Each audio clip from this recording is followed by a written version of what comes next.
نو چې کله میسره له شامه څخه رالی له محمد رسول الله سره یې سفر وکړو.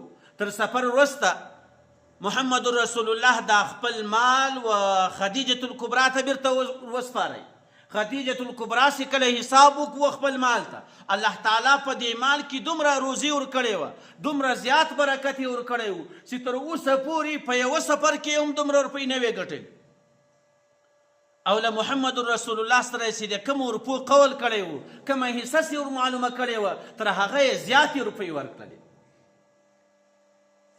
خدیجة الکبرا رضی الله عنها په دې وخت کې د 40 کلو ده چې کله دی له سفره څخه راورسېدی، د محمد رسول الله صلی الله علیه وسلم ټول حالات یې بیان کړو. دا حالات و چاته بیانوي؟ دا حالات چې بیانوي د دې کس نوم ورقه دی. ورقه ته وایي چې داسې شخصیت ما خپله مالداري ورکړې وله، مال مې ورکړی و، بیا له هغې خوا ډېره ګټه راته راوړه، ملائکه و پر ده باندې سایه جوړوله چې کله بې ګرمي وسو. هغه میسره چې د سفر څه حالات ورته ذکر کړي دي، ورقه ته یې دا ټول حالات ذکر کړو.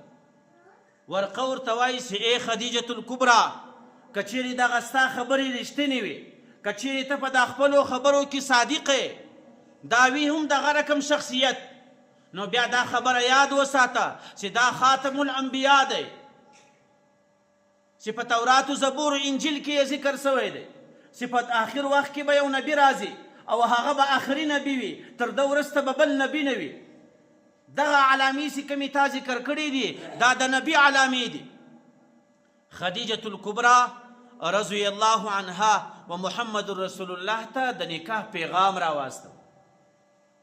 دا تر د سفر تقریبا 2 میاشتې 25 ورځې وروسته چې کله د شام سفر وسو، مال یې راوړی 2 میاشتې 25 ورځې تېرې سولې.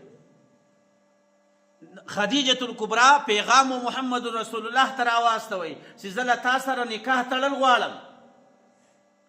محمد رسول الله له خپل اکا ابو طالب سره مشوره وکړه. ابو طالب ور خوښه کړله. محمد رسول الله او خپل اکا ورسره ملګری دی. دواړه ولاړو له خدیجة الکبرا رضی الله عنها سره یې نکاح وتړل. په دې وخت کې د محمد رسول الله عمر 25 کاله دی او خدیجة الکبرا د 40 کلو ده. محمد رسول الله اوله نکاح له چا سره تړلې؟ له خدیجة الکبرا چې هغه 40 کلنه ده او د ده عمر د 25 کاله ده. زموږ ستاسو په معاشره کې خدا هم پیغور بلل کېږي. که چیرې یو کونډه پاته سي، د هغې کونډې د نکاح دپاره بیا ځان نسي تیارولی. په کور کې ځوانان وي، لیکن هغه زنانه ټول وخت دغسې تېروي. په هغه زنانه بیا تر شرایطو لاندې کېږي، هغې زنانې ته بیا اختیار نه ورکول کېږي. محمد رسول الله د 25 کلو اوله زنانه سي خدیجة الکبرا ده چې د ده نکاح ورسره تړل سوی، هغه د 40 کالو. نو چې کله نکاح تړل کېږي، په دې وخت کې ابو طالب دا تورې وایي چې محمد رسول الله هغه ځوان دی چې په قریشو کې تر ده صابر ځوان نستی، تر ده امانتداره نسته، تر ده حلیم نسته، تر ده رښتینی ځوان نسته، که څه هم د ده مال کم دی.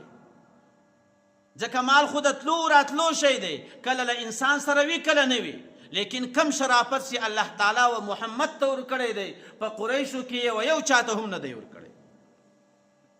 دا د محمد رسول الله د اولې نکاح وخت دی.